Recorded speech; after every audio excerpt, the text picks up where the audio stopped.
إن الحمد لله نحمده ونستعينه ونستغفره ونعوذ بالله من شرور أنفسنا وسيئات أعمالنا من يهده الله فلا مضل له ومن يضلل فلا هادي له وأشهد أن لا إله إلا الله وحده لا شريك له وأشهد أن محمدا عبده ورسوله يا أيها الذين آمنوا اتقوا الله حق تقاته ولا تموتن إلا وأنتم مسلمون يا أيها الناس اتقوا ربكم الذي خلقكم من نفس واحدة وخلق منها زوجها وبث منهما رجالا كثيرا ونساء واتقوا الله الذي تساءلون به والأرحام إن الله كان عليكم رقيبا يا أيها الذين آمنوا اتقوا الله وقولوا قولا سديدا يصلح لكم أعمالكم ويغفر لكم ذنوبكم ومن يطع الله ورسوله فقد فاز فوزا عظيما أما بعد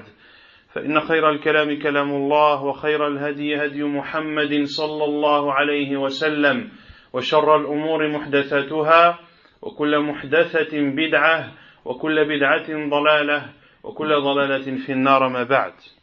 Donc on continue, Inch'Allah Ta'ala, les conférences mensuelles qui se déroulent dans cette mosquée, la mosquée l'imam Malik ibn Anas de la ville des Quevilly, des conférences qui ont lieu tous les premiers samedis de chaque mois.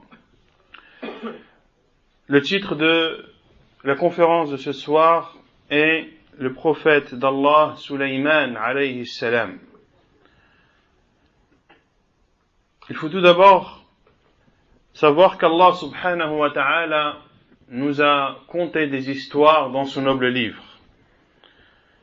Il nous a raconté l'histoire de ces prophètes alayhimus salam, des prophètes que l'on doit prendre comme exemple et que l'on doit suivre, et des prophètes pour lesquels l'on doit méditer et bénéficier et profiter des morales que l'on peut retenir de leurs diverses histoires. Et ces histoires, Allah Azza wa Jal nous les raconte non pas pour passer le temps, non pas pour se distraire quelques instants, mais bel et bien pour raisonner, comme le dit Allah Azza wa Jal dans son noble livre, لَقَدْ كَانَ فِي قَصَصِهِمْ عِبْرَةٌ لِأُولِي الْأَلْبَابِ. Il y a dans leur histoire des morales pour ceux doués d'intelligence. Et ces histoires que nous raconte Allah subhanahu wa ta'ala ne sont pas des histoires imaginaires, ne sont pas des histoires forgées de toutes pièces, ce sont des histoires vraies, véridiques, comme le dit Allah Azza wa Jal, Inna hadha lahu al-qasasul haqq. Et ceci est une histoire vraie. Wa ma min ilahin illa Allah. Et y a-t-il d'autre divinité qu'Allah?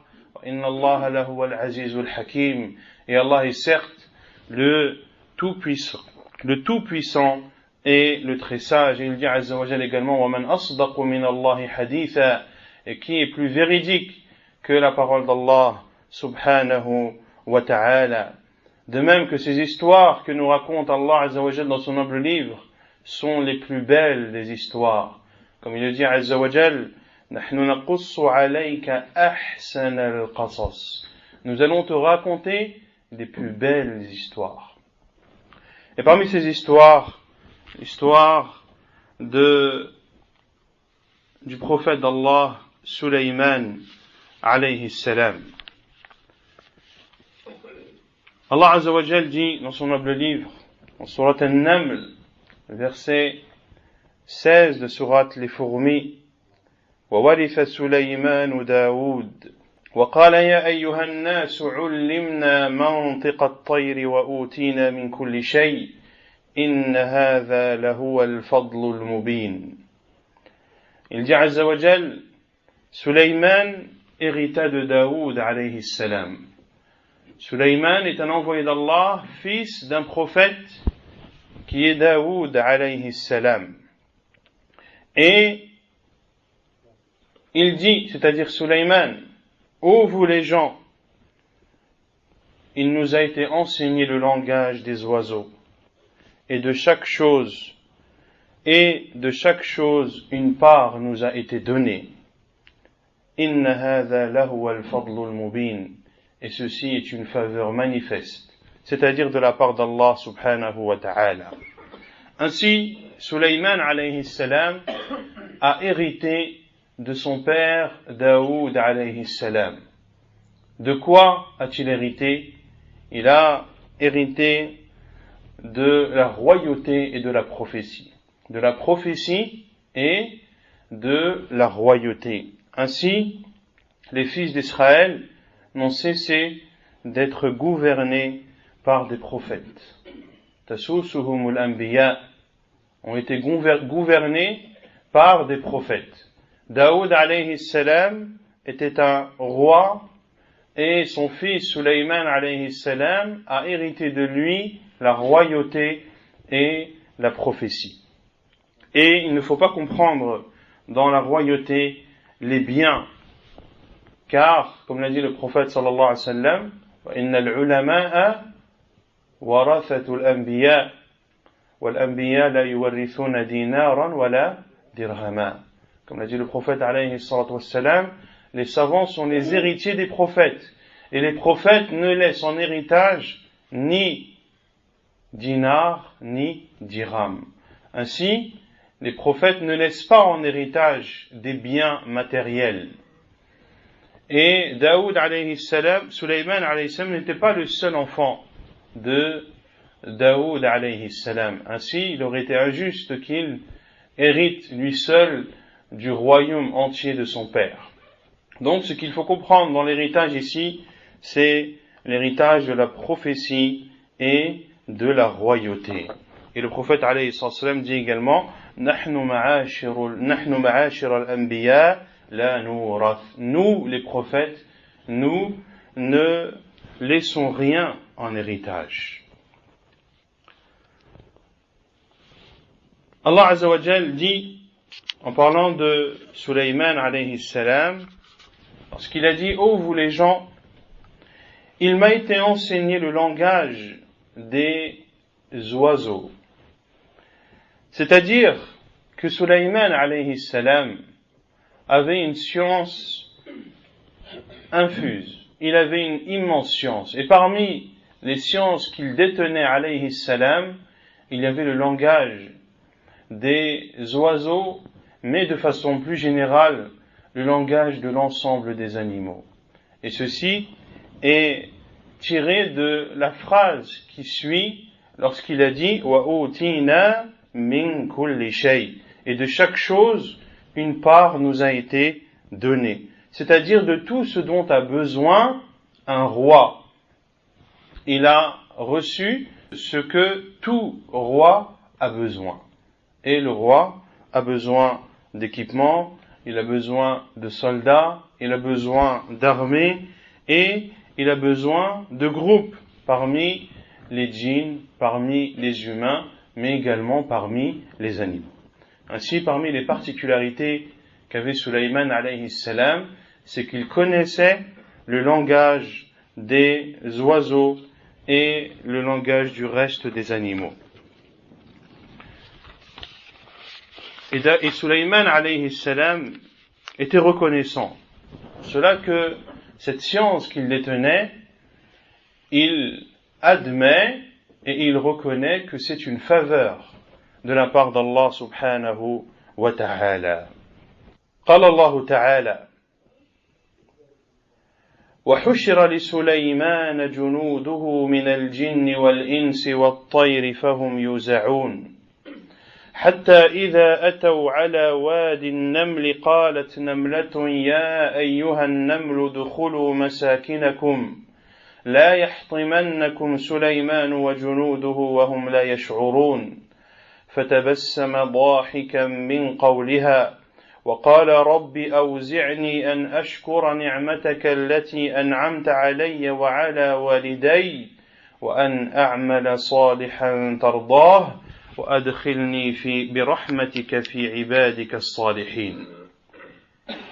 Dans ces versets 17 et 19 de Surat An-Naml, de Surat les fourmis, Allah subhanahu wa ta'ala nous informe que son serviteur et son envoyé Sulayman alayhi salam était sorti un jour en compagnie de l'ensemble de son armée, parmi les djinns, parmi les humains et parmi les oiseaux. Il marchait avec lui en respectant scrupuleusement l'avancée, c'est-à-dire que chacun marchait dans l'endroit qui était le sien, il ne s'avançait pas, de même qu'il ne se reculait pas. Jusqu'à arriver, comme le dit Allah Azza wa Jal, hatta idha ataw ala wadi an-naml, jusqu'à être arrivé à la vallée des fourmis. Et à cet endroit, certains ont dit que cet endroit était la vallée de Taïf, qui est à proximité de la Mecque. Ala kulli hal, l'endroit exact n'est pas important, il n'est pas nécessaire pour comprendre ce verset et pour en déduire les morales nécessaires. Une fourmi a dit: ô vous les fourmis, rentrez chez vous, de peur que Sulayman et ses armées ne vous écrasent sans s'en rendre compte.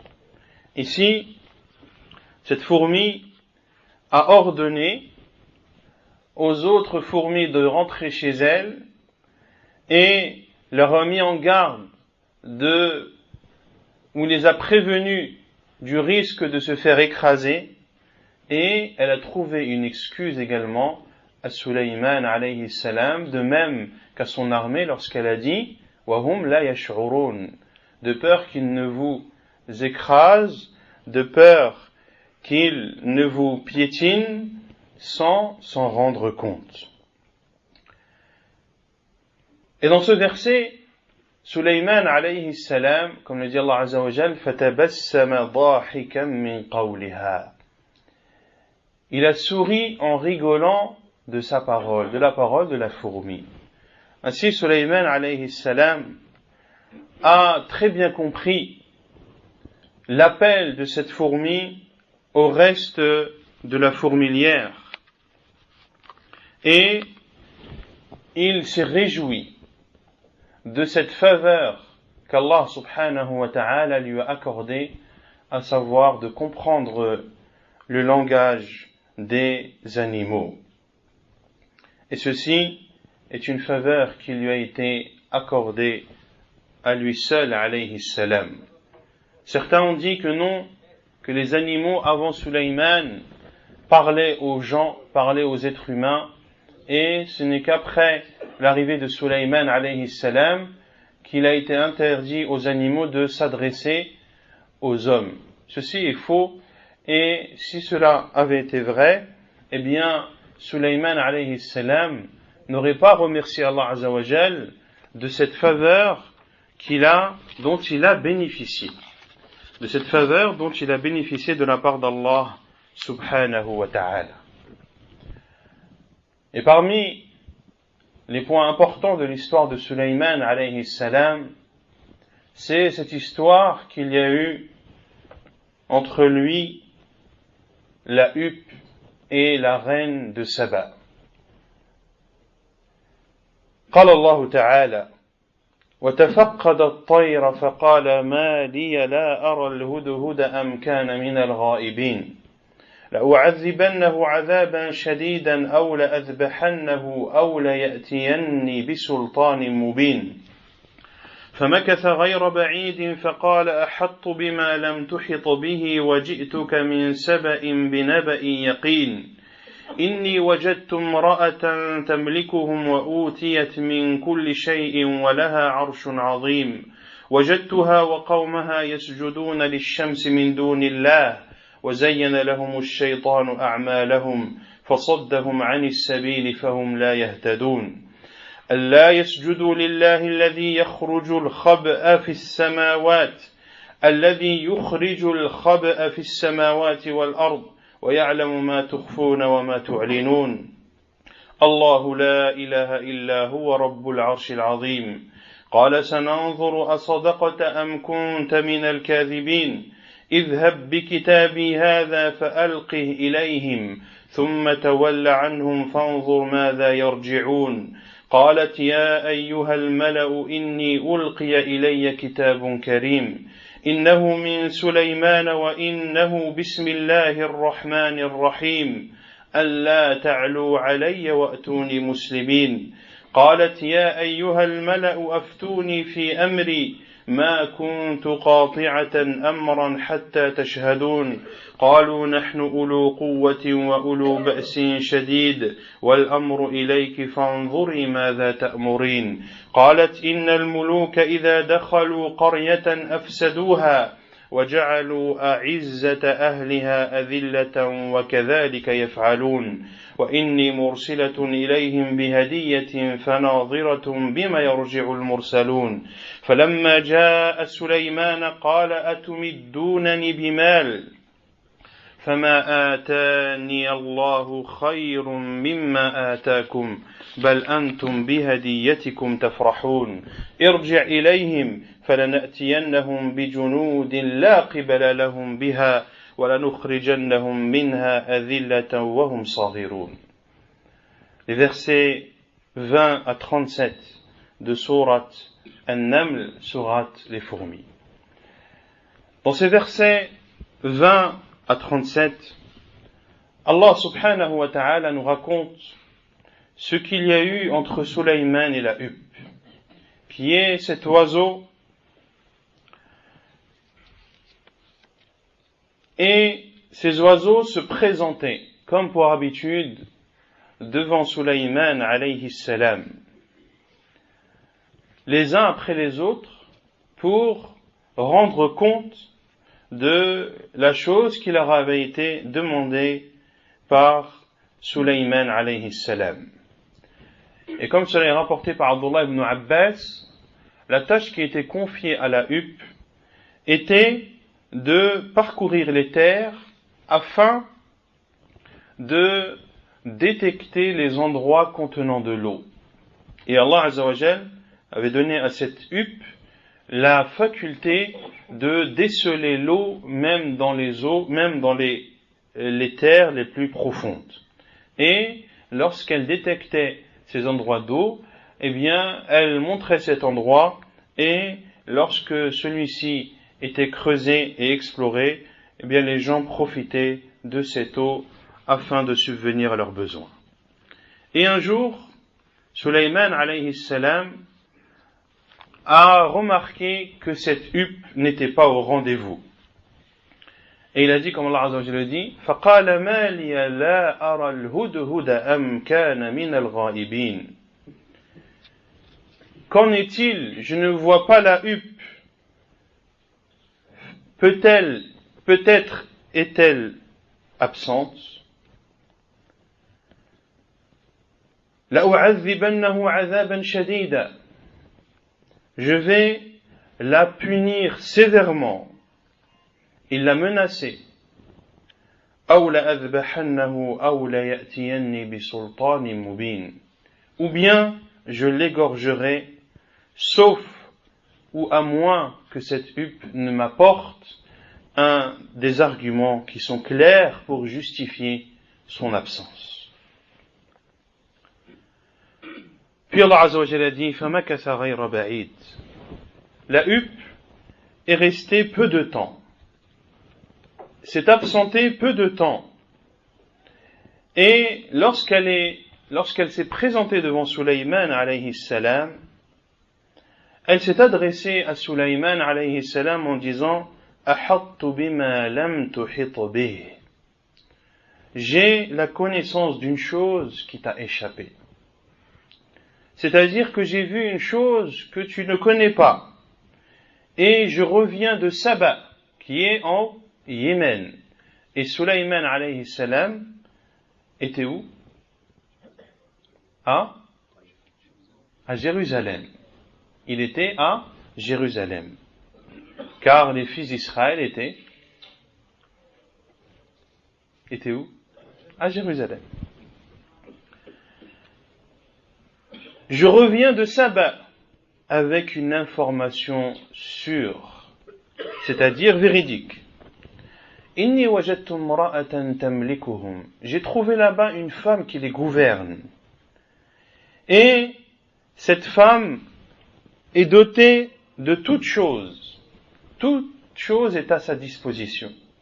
Walaha arshun azim. Et elle a un immense trône.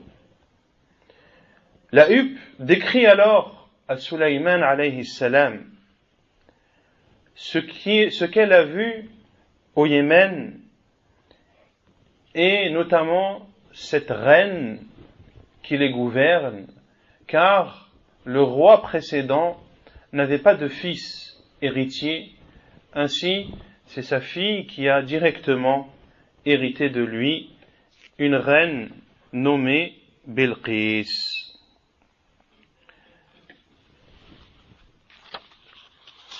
Et vous savez que le prophète alayhi salatu wassalam,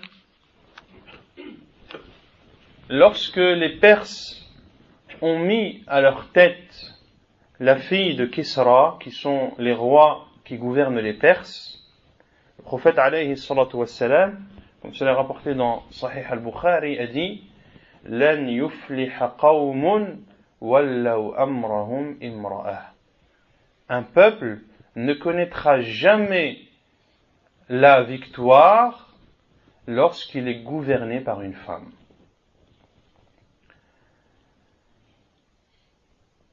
Puis, la huppe a donné d'autres détails à Sulayman alayhi salam, en lui informant que ce peuple était mécréant, ne croyait pas en Allah subhanahu wa ta'ala, et se prosterne devant le soleil en dehors d'Allah subhanahu wa ta'ala, et que cela est un égarement de la part du diable, qui les a fait fuir et les a éloignés de l'adoration d'Allah subhanahu wa ta'ala. Allah azza wa jal, qui fait sortir les plantations dans les cieux et dans la terre, Allah subhanahu wa ta'ala qui connaît toutes choses, qu'elles soient cachées ou apparentes.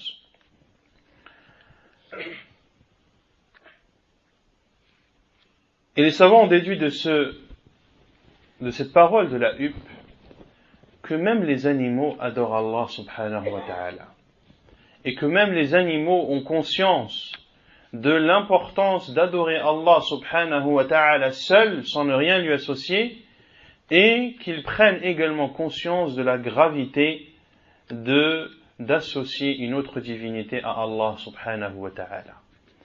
Et chaque chose proclame la grandeur d'Allah subhanahu wa ta'ala et loue Allah subhanahu wa ta'ala en l'exemptant de tout défaut et en le purifiant de tout défaut subhanahu wa ta'ala, comme il le dit azza wa jal, wa in min shay'in illa yusabbihu bihamdih. Il n'y a pas une chose sans qu'elle ne proclame la louange de son Seigneur. وَلَكِنْ لَا تَفْقَهُونَ تَسْبِيحَهُمْ. Mais vous ne comprenez pas leur glorification. Mais vous ne comprenez pas leur glorification. C'est cela qu'Allah Azza wa Jal a qualifié ceux qui adorent en dehors de lui d'autres divinités, qu'ils sont comme les animaux, et voire pire encore. Inhum illa kal an'ami bal hum adallu sabila. Ils sont même pires que les animaux, car les animaux n'ont pas de raison. Or, l'être humain, Allah Azza wa Jalla l'a doté d'une raison qui, de par la nature saine, sait qu'Allah subhanahu wa ta'ala est le seul et unique qui mérite d'être adoré Azza wa Jalla. Et c'est à ce moment-là que Sulayman alayhi salam, parce que c'est l'envoyé d'Allah subhanahu wa ta'ala qui doit transmettre le message d'Allah, ordonner le bien et interdire le mal, il a écrit un livre ou une lettre dans laquelle il ordonne d'obéir à Allah subhanahu wa ta'ala seul et de revenir vers lui et de lui demander le pardon et de se repentir à lui subhanahu wa ta'ala. Il a alors envoyé cette huppe accompagnée de ce message que cette huppe devait remettre à ce peuple et notamment à cette reine de Saba, Bilqis. Et ce que contenait cette lettre, Allah ta'alou alay, ne cherchez pas à prendre le dessus sur moi. Sulayman alayhi salam les a mis en garde sur le fait de, s'ils avaient l'intention de l'attaquer, il les mettait en garde qu'ils ne prendraient pas le dessus sur lui. Wa'tuni muslimin, et venez à moi en toute soumission. Venez à moi en toute soumission.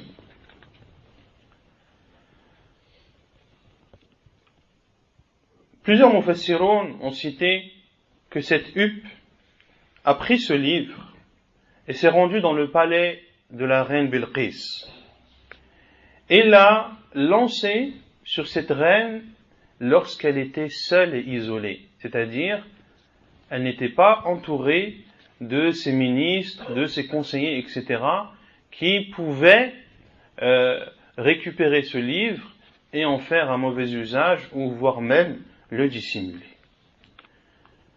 Lorsque ce livre a été lancé et qu'elle l'a récupéré, elle a alors réuni l'ensemble de ses conseillers, de ses ministres et les notables de son peuple. Comme le dit Allah Azza wa Jal, قالت يا أيها الملأ إني ألقي إلي كتاب كريم. Ô notables, il m'a été lancé un livre saint. Puis elle leur a lu le titre de ce livre, Innahu min Sulayman, il provient de Sulayman. Puis elle a lu Wa innahu bismillahir rahmanir rahim, et ce livre est au nom d'Allah, le tout miséricordieux, le très miséricordieux. Ne cherchez pas à prendre le dessus sur moi et venez à moi en toute soumission. Puis Bilqis a demandé le conseil à tous ses ministres et ses vizirs. Et quelle est la position qu'elle doit adopter? قالت يا أيها الملأ أفتوني في أمري ما كنت قاطعة أمرا حتى تشهدون. Ô notables, elle leur a dit, que dites-vous de cette affaire, de ce livre qui m'a été lancé, provenant de Sulayman, au nom d'Allah le tout miséricordieux, le très miséricordieux? N'essayez pas de prendre le dessus sur moi et venez en toute soumission. C'est-à-dire, venez en toute soumission à Allah subhanahu wa ta'ala et délaissez ce que vous faites comme polythéisme. Je ne déciderai rien sans votre présence. Elle a refusé de prendre toute décision sans leur aval et sans avoir leur avis. Qu'ont-ils répondu? قالوا نحن أولو قوة وأولو بأس شديد. Ils lui ont répondu, nous possédons une grande force et nous sommes redoutables au combat. Puis ils ont dit, وَالْأَمْرُ إِلَيْكِ فَانْظُرِي مَاذَا تَأْمُرِينَ. Quant à nous, nous possédons une grande force et nous sommes redoutables au combat, mais le commandement revient à toi, reine de Bilqis, reine de Saba, vois donc ce que tu ordonnes. Ils l'ont donc informé que eux avaient la possibilité, la capacité de combattre Sulayman et son armée, et que c'était une chose qu'ils avaient l'habitude de faire. Mais, parce qu'ils respectent leur reine, ils l'écouteront et obéiront à ses commandements. Qu'est-ce qu'a dit Bilqis? قالت إن الملوك إذا دخلوا قرية أفسدوها وجعلوا أعزة أهلها أذلة وكذلك يفعلون. Elle a dit, quand les rois entrent dans une cité, ils la détruisent et en humilient les puissants. Elle leur a dit une parole vraie, pleine de sagesse et de droiture, en disant que lorsqu'un roi sort pour combattre une cité, eh bien dans la majeure partie des cas, il détruit celle-ci et humilie les puissants, c'est-à-dire ceux qui gouvernent cette cité. Puis elle leur a proposé en disant وَإِنِّي مُرْسِلَةٌ إِلَيْهِمْ بِهَدِيَّةٍ فَنَاظِرَةٌ بِمَا يَرْجِعُ الْمُرْسَلُونَ. Je vais leur envoyer des présents, des cadeaux, et je verrai avec quoi retournera l'émissaire.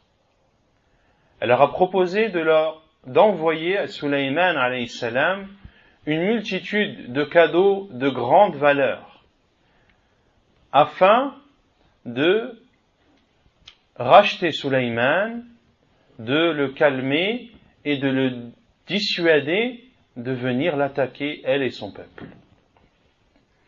Et elle a dit, et je verrai bien avec quoi reviendront les émissaires. Puis Allah Azza wa Jalla dit فَلَمَّا جَاءَ سُلَيْمَانَ قَالَ أَتُمِدُّونَنِ بِمَالٍ فَمَا آتَانِيَ اللَّهُ خَيْرٌ مِّمَّا آتَاكُمْ بَلْ أَنْتُمْ بِهَدِيَّتِكُمْ تَفْرَحُونَ.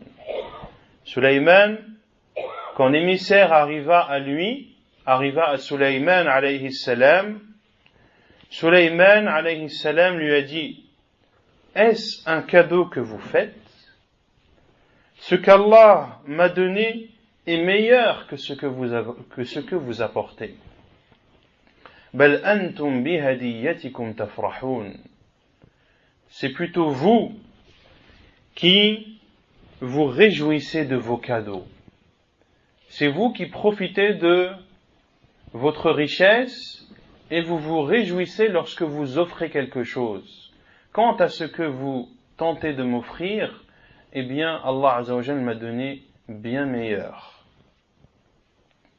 Puis Sulayman alayhi salam a dit à cet émissaire, Irji' ilayhim, retourne à eux, et je garantis que je leur renverrai une armée à laquelle ils ne pourront pas faire face. وَلَنُخْرِجَنَّهُمْ مِنْهَا أَذِلَّةً وَهُمْ صَغِرُونَ. Et nous les ferons sortir de cette cité humiliés et rabaissés. Sulayman alayhi salam n'a en aucun cas accepté ces cadeaux. Et il a réitéré une nouvelle fois sa menace de venir avec son immense armée, une armée que la reine de Saba et ses soldats et son armée ne pourront pas faire face. Car Sulayman alayhi salam avait un royaume des plus immenses. Et il a même invoqué Allah subhanahu wa ta'ala de lui accorder un royaume sans précédent et que personne ne pourra avoir après lui. Ainsi le royaume de Sulayman alayhi salam et tout ce qu'il possédait, personne avant lui ne l'a possédé et personne après lui ne le possédera.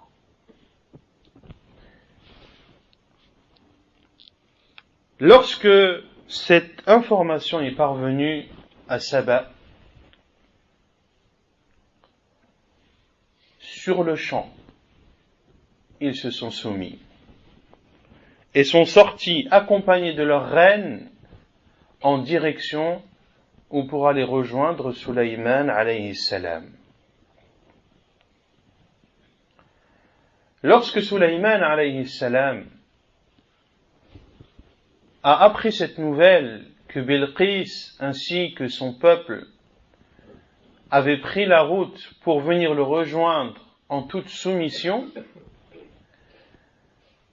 il s'est adressé à des djinns, car l'armée de Sulayman alayhi salam et ceux qui étaient à sa disposition et sous son commandement, il y avait, comme on l'a dit au début, des êtres humains, des djinns, et l'on verra par la suite ce que les djinns faisaient pour Sulayman alayhi salam, de même que les animaux.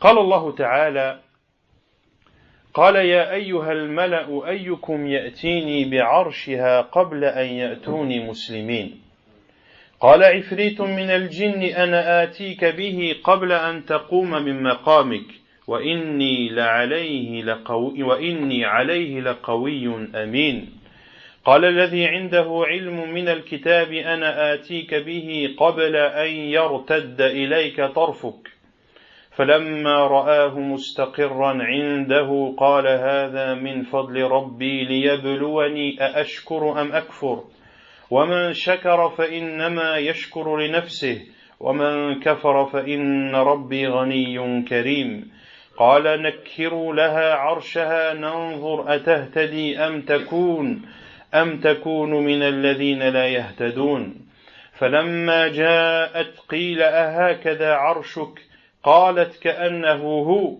وأوتينا العلم من قبلها وكنا مسلمين وصدها ما كانت تعبد من دون الله إنها كانت من قوم كافرين قيل لها ادخل الصرح فلما رأته حسبته لجة وكشفت عن ساقيها إن قال إنه صرح ممرد من قوارير قالت رب إني ظلمت نفسي وأسلمت مع سليمان لله رب العالمين. Dans ces versets 38 à 44 de Sourate An-Naml, lorsque Sulayman alayhi salam a su que Bilqis venait, il a demandé à des djinns de lui amener le trône de Bilqis, le trône de la reine de Saba, qui elle était sur la route pour rejoindre Sulayman. Et un redoutable parmi les djinns a dit: je peux te l'apporter avant que tu ne te lèves de ta place. Et certains savants ont dit, c'est-à-dire avant que tu te lèves de la place que tu occupes pour régler les histoires des fils d'Israël. Et il est dit que Sulayman alayhi salam avait cette assise du début de la journée jusqu'à peu près le zénith, jusqu'à ce que le soleil atteigne le zénith, vers midi. Et ce redoutable parmi les djinns a dit, je peux t'apporter, donc ils sont à Jérusalem, le trône de Bilqis est au Yémen, je peux te l'apporter avant que tu ne quittes ta place, c'est-à-dire avant que le zénith, avant que le soleil n'atteigne le zénith. Et il dit, et wa inni alayhi laqawiyyun amin, et j'en ai la force et je suis digne de confiance, c'est-à-dire j'ai la force de le faire et je suis digne de confiance, c'est-à-dire que je t'apporterai le trône de Bilqis intact comme il est, sans qu'il ne soit détérioré.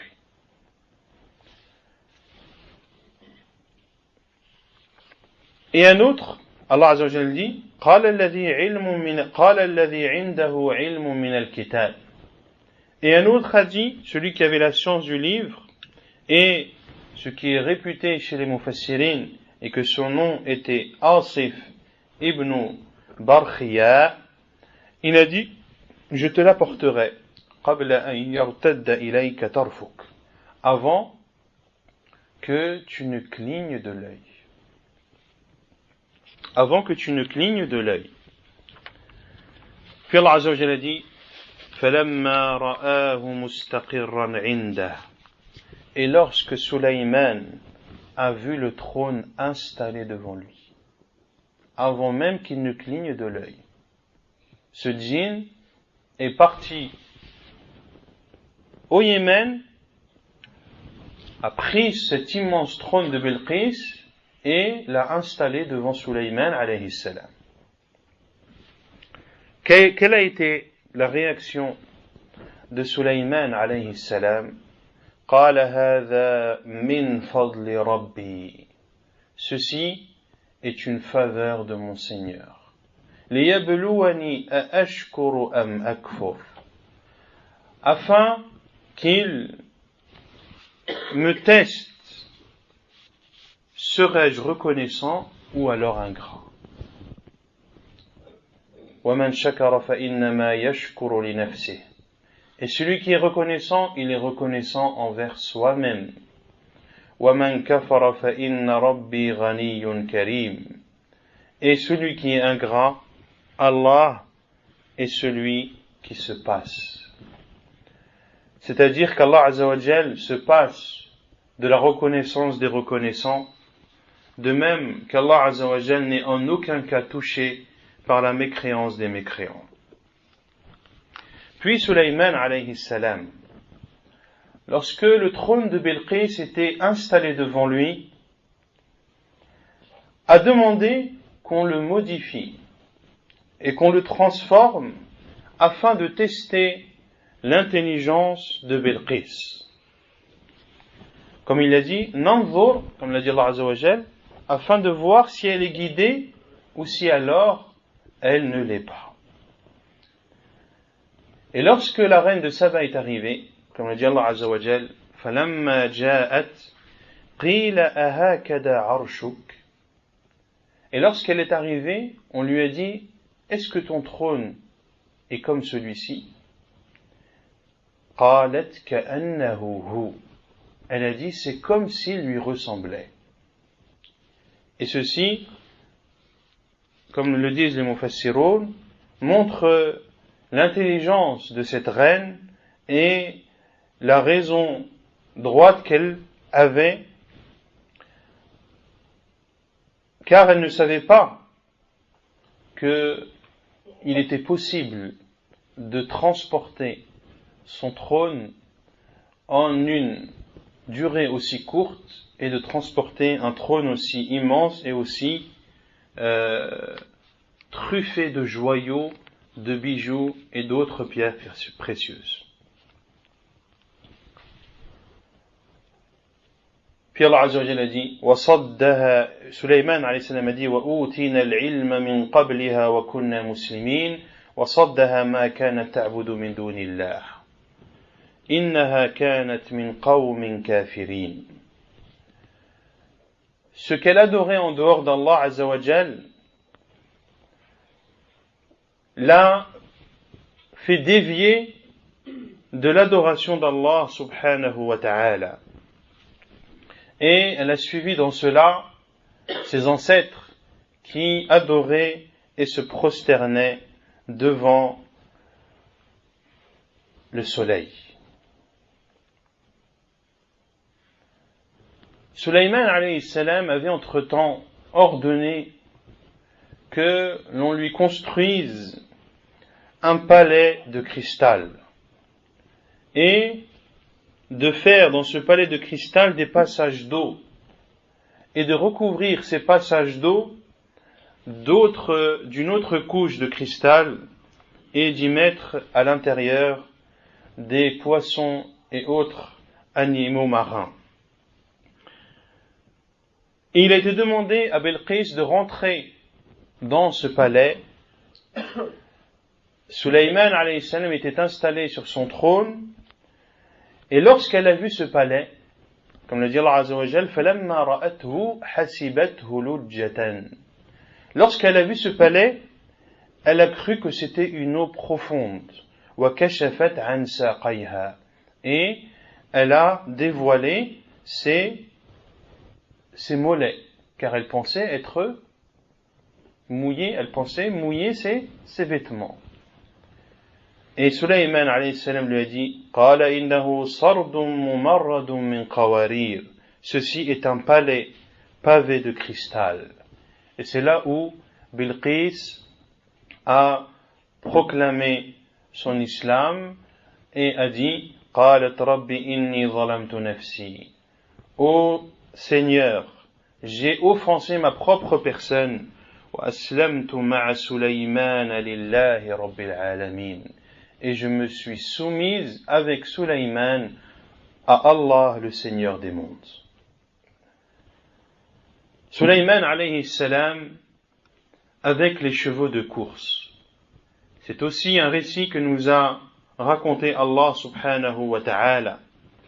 Lorsqu'il a dit Azza wa Jal وَوَهَبْنَا لِدَاوُودَ سُلَيْمَانَ نِعْمَ الْعَبْدُ إِنَّهُ أَوَّابٌ إِذْ عُرِضَ عَلَيْهِ بِالْعَشِيِّ الصَّافِنَاتُ الْجِيَادِ فقال إني أحببت حب الخير عن ذكر ربي حتى توارت بالحجاب ردوها علي فطفق مسحا بالسوق والأعناق ولقد فتنا سليمان وألقينا على كرسيه جسدا ثم أناب قال رب اغفر لي وهب لي ملكا لا ينبغي لأحد من بعدي إنك أنت الوهاب فسخرنا له الريح تجري بأمره رخاء حيث أصاب والشياطين كل بناء وغواص وآخرين مقرنين في الأصفاد هذا عطاؤنا فمن أو أمسك بغير حساب وإن له عندنا لزلفى وحسن مآب. Dans ces versets de sourate Sad, les versets 30 à 40, Allah Azza wa Jal cite qu'il a offert à Daoud alayhi salam Sulayman. Et quel bon serviteur qu'est Sulayman, qui était repentant vers Allah subhanahu wa ta'ala. Puis Allah Azza wa Jal a cité le récit de Sulayman alayhi salam avec ses chevaux de course. As-Safinatul Jiyad.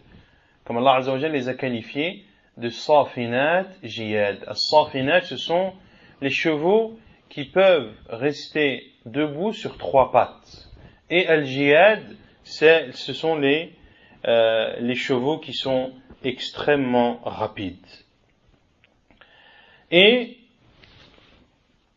l'armée ou les chevaux de Sulayman alayhi salam lui ont été présentés. Certains mufassiroun disent qu'ils étaient au nombre de 10 000, d'autres citent le nombre de 20 000. 20 000 chevaux qui, tous aussi beaux les uns que les autres, tous aussi ravissants et rapides, ont été présentés à Sulayman alayhi salam. Puis Allah Azza wa Jalla dit فَقَالَ إِنِّي أَحْبَبْتُ حُبَّ الْخَيْرِ عَنْ ذِكْرِي. J'ai été distrait par les biens, ces biens qui sont ces chevaux, au point d'oublier le rappel de mon Seigneur jusqu'à ce qu'il s'éclipse. Et ici, il y a 2 interprétations connues des savants, des mufassiroun. Le premier est que les chevaux ont été présentés à Sulayman alayhi salam au point qu'il ait été distrait du rappel de son Seigneur jusqu'à ce que le soleil s'éclipse. Et il est dit que Sulayman alayhi salam, dans sa religion, il y avait une prière qui devait être accomplie avant le coucher du soleil.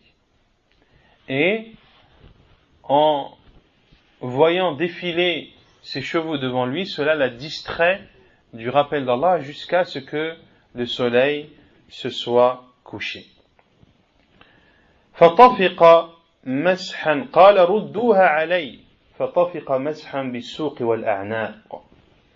Puis Allah Azza wa Jalla dit sur le sens, ramenez-les-moi, c'est-à-dire ces chevaux. Alors il se mit à leur couper les pattes et le cou. Ceci est une des interprétations. Que Sulayman alayhi salam a regretté cela et a demandé à ce qu'on lui ramène les chevaux qui lui avaient été au préalable présentés afin de leur couper les pattes et le cou. Ceci est une des interprétations. L'autre interprétation est jusqu'à ce qu'ils s'éclipsent, c'est-à-dire les chevaux. Ils ont dit, et parmi eux l'imam At-Tabari, que les chevaux ont été présentés à Sulayman alayhi salam jusqu'à ce que le dernier disparaisse et ne soit plus visible. Puis il a demandé à ce qu'on les ramène, ramener les mois, et il a touché ou il a essuyé leur crinière ou leur cou ainsi que leurs pattes pour les essuyer la sueur de ses chevaux. Et ceci en guise d'affection envers ses chevaux. Et c'est la deuxième interprétation, car, comme le dit l'imam At-Tabari, rahimahullah ta'ala, car il n'appartenait pas, ou il n'appartient pas à Sulayman de châtier des animaux qui n'ont pas fait de péché et d'erreur. Et la majorité des mufassiroun sont du premier avis, que Sulayman alayhi salam a coupé les pattes et le cou de ses chevaux. Et ils ont répondu au fait qu'il est autorisé de tuer des animaux lorsqu'il y a dans cela un bénéfice. Comme le dit Al-Hafid ibn Kathir, rahimahullah ta'ala, lorsqu'il dit que lorsque des musulmans ont peur que les kuffars prennent leur bétail ou leurs animaux lors d'un combat pour qu'ils puissent les utiliser ou s'en nourrir, qu'il est autorisé de tuer ces animaux que les non-musulmans s'apprêtent à récupérer, et également qu'il est autorisé de faire en sorte que la viande de ces animaux ne soit plus consommable. Et il cite également ce qu'a fait Ja'far ibn Abi Talib, radiyallahu ta'ala anhu, dans la bataille de Mu'tah, lorsqu'il a égorgé son cheval, pour que les kuffars ne l'utilisent pas contre les musulmans, ou afin qu'ils n'en profitent pas. Et les chevaux de Sulayman alayhi salam, comme je l'ai dit, certains mufassiroun disent qu'ils étaient 10 000, d'autres annoncent le chiffre de 20 000. Et parmi ces 20 000, ou parmi ces chevaux, il y en avait qui étaient dotés de 2 ailes. Il y en avait qui étaient dotés d'ailes. Et la preuve est le hadith rapporté par Abu Daoud dans ses Sunan, un hadith authentique, dans lequel le prophète sallallahu alayhi wa sallam, qui est le hadith de Aïcha radiyallahu anha, lorsque le prophète sallallahu alayhi wa sallam est parti pour participer à la bataille de Tabouk ou de Khaybar, il a vu dans l'armoire de Aïcha radiyallahu anha, qui était recouverte d'un voile ou d'un rideau. Et ce voile ou ce rideau a été soulevé par le vent et a donc laissé apparaître ce qu'il y avait dans cette armoire. Et parmi les choses qu'il y avait les poupées de Aïcha radiyallahu anha. Le prophète sallallahu alayhi wa sallam a dit à Aïcha: oh Aïcha, qu'est-ce que ceci? Elle a dit: ce sont mes poupées. Et le prophète sallallahu alayhi wa sallam a dit: je vois entre elles, c'est-à-dire entre ces poupées, des chevaux. Hamakallah. Le prophète sallallahu alayhi wa sallam a dit: mais que vois-je au milieu de ces poupées? Elle a dit: ce sont des chevaux. Puis le prophète sallallahu alayhi wa sallam a dit: et qu'y a-t-il sur ces chevaux? Elle a dit: 2 ailes. Et le prophète sallallahu alayhi wa sallam a dit: des chevaux qui ont des ailes? Puis elle a dit: ama sami'ta anna li Sulaymana khiyalan laha ajniha? Aïcha radiyallahu anha a dit au prophète sallallahu alayhi wa sallam: n'as-tu pas entendu que Sulayman avait des chevaux dotés d'ailes? Et le prophète sallallahu alayhi wa sallam a souri au point de montrer ses molaires. Et ce sourire du prophète sallallahu alayhi wa sallam est une approbation. Et lorsque Sulayman alayhi salam, selon l'avis de la majorité des mufassiroun, a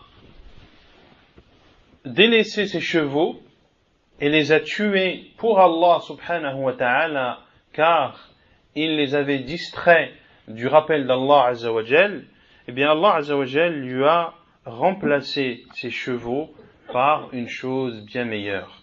Et le hadith à ce sujet est connu, dans lequel le prophète sallallahu alayhi wa sallam a dit: Man taraka shay'an lillah awwadahu Allahu khayran minhu. Celui qui délaisse une chose pour Allah, Allah la lui remplace par une chose meilleure.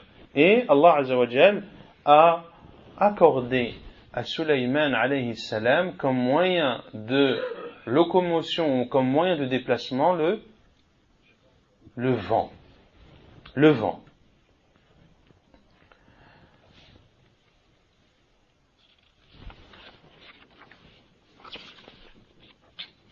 قال الله تعالى: ولسليمان الريح عاصفة تجري بأمره إلى الأرض التي باركنا فيها وكنا بكل شيء عالمين ومن الشياطين من يغوصون له ويعملون عملا دون ذلك وكنا لهم حافظين.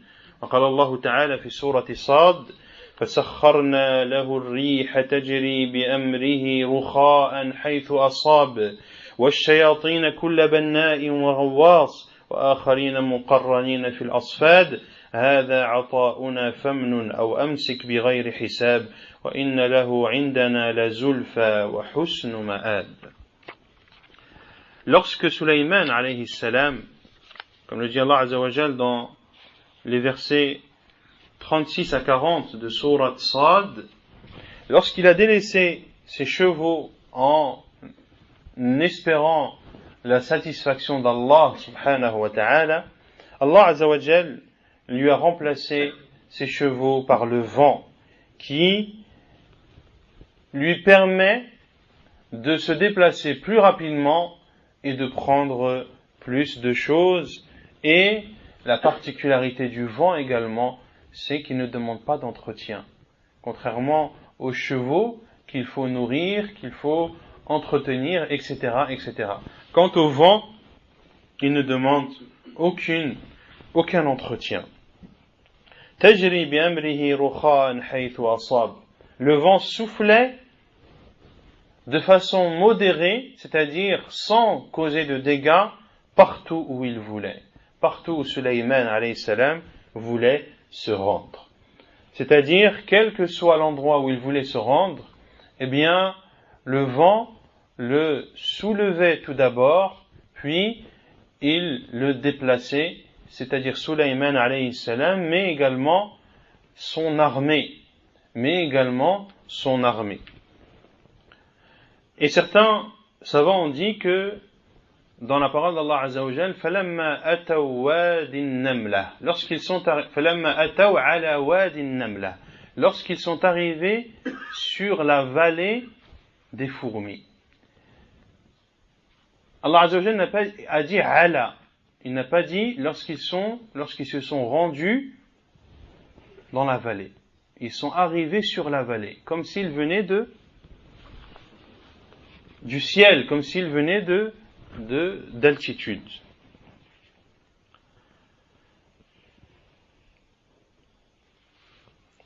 Et Allah azza wa jal nous cite la vitesse de ce vent. Dans Sourate Saba, les versets 11 et 13. وَلِسُلَيْمَانَ الرِّيحَ غُدُوُّهَا شَهْرٌ وَرَوَاحُهَا شَهْرٌ. Et à Sulayman, le vent qui parcourait 1 mois de marche en une matinée et la même distance en un après-midi. Donc en une journée, le vent permettait à Sulayman alayhi salam de parcourir la distance de 2 mois de marche. Allah azza wa jal lui a également, comme il le dit dans Surat Saba, وَأَسَلْنَا لَهُ عَيْنَ الْقِطْرِ. et nous avons fait couler pour lui la source de cuivre.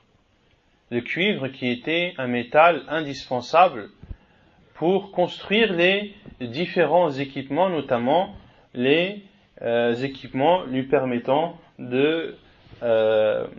d'équiper son armée. ومن الجن من يعمل بين يديه بإذن ربه ومن يزغ منهم عن أمرنا نذقه من عذاب أليم من عذاب السعير. De même qu'Allah subhanahu wa ta'ala a mis à la disposition de Sulayman alayhi salam des djinns qui travaillaient pour lui, et celui qui lui désobéissait, le djinn qui désobéissait à l'ordre de Sulayman alayhi salam, Allah azza wa jalla dit nudhiqhu min adhab as-sa'ir. Allah azza wa jalla lui faisait goûter un châtiment, le châtiment du feu. Qu'est-ce que faisaient les djinns pour Sulayman alayhi salam? Ya'maluna lahu ma yasha'u min maharib. Ils construisaient pour lui ce qu'ils voulaient comme édifice. Maharib, soit ce sont des édifices agréables, ou soit ce sont des endroits d'adoration. Car al-mihrab, c'est un endroit d'adoration, et il a été appelé mihrab car il a pour origine al-harb, le combat. Car dans un endroit d'adoration, tu es en combat avec qui? Avec le shaitan. وتماثيل يعملون له ما يشاء من محاريب وتماثيل. Ils construisaient aussi pour lui des statues. Et concernant le terme statue, soit à leur époque il était autorisé de faire des statues, ou soit ce sont des représentations qui ne représentaient pas des choses dotées d'âme. وَجِفَانٍ كَالْجَوَابِ. De même que ces djinns construisaient pour Sulayman alayhi salam des plateaux semblables à des bassins. Des plateaux semblables à des bassins, et comme l'a dit Abdullah ibn Abbas radiyallahu anhu, ce sont des bassins, c'est-à-dire des endroits dans lesquels les gens puisent leur eau. وَقُدُورِ الرَّاسِيَاتِ. Et des marmites bien ancrées. Des marmites bien ancrées, c'est-à-dire qui sont immobiles et ne peuvent pas être déplacées. Et tout ceci, Sulayman alayhi salam demandait de le créer. Dans quel but? Dans le but d'être bienfaisant envers les gens et d'apporter des choses utiles, des marmites pour que les gens puissent y faire cuire leur nourriture, et des bassins pour que les gens puissent profiter de l'eau. Pour cela qu'Allah Azza wa Jalla a dit ensuite i'malu ala Daoud shukra. Soyez reconnaissants aux familles de Daoud, car très peu de mes serviteurs sont reconnaissants. Parce qu'Allah Azza wa Jalla lui a permis tout cela, lui a permis de faire tout ce bien, alors il se doit d'être reconnaissant pour qu'Allah Azza wa Jalla lui accorde d'autres bienfaits plus grands et plus multiples. Et Allah Azza wa Jalla dit également وَالشَّيَاطِينَ كُلَّ بَنَّاءٍ وَغَوَّاصٍ. De même, les démons bâtisseurs et plongeurs, et d'autres enchaînés par deux. De même que les djinns, Allah Azza wa Jalla dit, parmi les démons qui étaient au service de Sulayman alayhi salam, il y avait des bâtisseurs, c'est-à-dire ceux qui construisent des édifices, etc., des plongeurs. Al-Mufassirun disent des djinns qui plongeaient dans les océans et dans les mers profondes pour en sortir les joyaux et les perles contenues dans les profondeurs de l'océan. Et d'autres enchaînés par deux. D'autres enchaînés par deux. Ceux qui sont enchaînés par deux sont ceux qui désobéissent à Sulayman alayhi salam. Et l'on voit dans tout cela que le royaume de Sulayman alayhi salam était le plus fort car c'était le plus organisé. Personne n'avait le droit de désobéir à ses ordres. Pour cela que le royaume de Sulayman alayhi salam et son armée étaient la plus forte et la plus puissante. Les djinns qui vous refusaient de répondre et d'obéir aux ordres de Sulayman alayhi salam étaient enchaînés par deux. Et il y a des hadiths dans ce sens, notamment le hadith d'Abu Hurairah radiyallahu anhu, rapporté dans le Sahih de l'imam al-Bukhari rahimahullah, dans lequel le prophète sallallahu alayhi wa sallam a dit: un redoutable parmi les djinns, inna ifrita min al-jinni tafallata alayya al-bariha, un redoutable parmi les djinns s'est manifesté à moi hier, liyaqta'a alayya salati, afin de couper ma prière. فأمكنني الله منه فأخذته. Allah Azza wa Jal m'a permis d'avoir le dessus sur lui et de le saisir. فأردت أن أربطه إلى سارية من سوار المسجد حتى تنظروا إليه كلكم.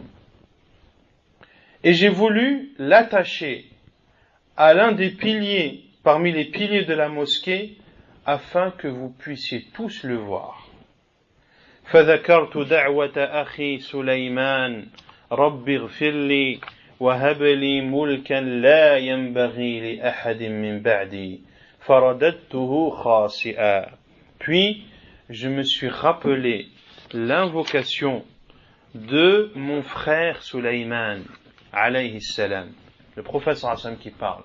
Puis je me suis rappelé l'invocation de mon frère Sulayman, qu'Allah Azza wa Jalla a cité, lorsque Sulayman alayhi salam a dit: Rabbi ghfirli, oh Allah, pardonne-moi, wa habli mulka, et donne-moi un royaume qui n'appartiendra à personne après moi.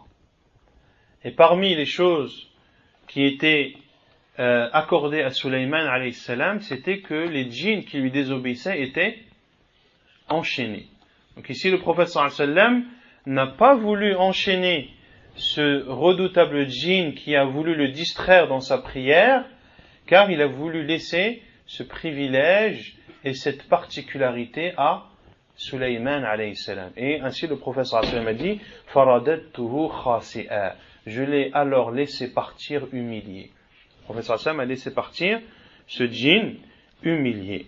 D'autres hadiths dans ce sens où le prophète sallallahu alayhi wa sallam durant sa prière a maudit un djinn qui venait le distraire dans sa prière. Il dit alayhi sallam dans le hadith de Muslim: Inna aduwallahi iblis ja'a bi shihabin min nar, l'ennemi d'Allah, Iblis, est venu à moi avec une braise de feu, liyaj'alahu fi wajhi, afin de la mettre sur mon visage. فقلت أعوذ بالله منك ثلاث مرات, j'ai dit je demande la protection d'Allah contre toi à 3 reprises. ثم قلت ألعنك بلعنة الله التامة, je te maudis par la malédiction d'Allah la plus complète. فلم يستأخر, et il ne s'est pas reculé. À 3 reprises le prophète sallallahu alayhi wa sallam a fait cela. ثم أردت أخذه والله, et le prophète sallallahu alayhi wa sallam a dit: puis j'ai voulu le saisir par Allah.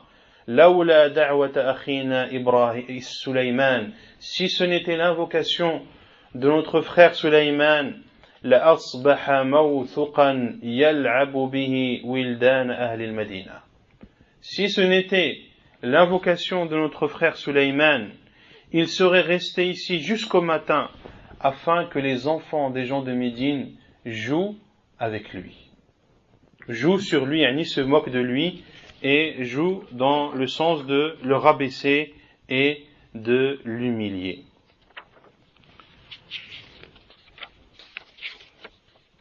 La mort de Sulayman alayhi salam. قال الله تعالى: فلما قضينا عليه الموت ما دلهم على موته إلا دابة الأرض تأكل من سأته فلما خر تبينت الجن أن لو كانوا يعلمون الغيب ما لبثوا في العذاب المهين. Allah Azza wa Jalla nous cite la mort de Sulayman alayhi salam, yarhamukallah. Lorsque nous décidâmes de sa mort, de la mort de Sulayman alayhi salam, seule la termite le leur révéla en rongeant sa canne. Et quand il s'écroula, il apparut clairement que si les djinns connaissaient les choses cachées, ils ne seraient pas restés à subir l'humiliant supplice. Ici, Allah Azza wa Jal nous cite la mort de Sulayman alayhi salam.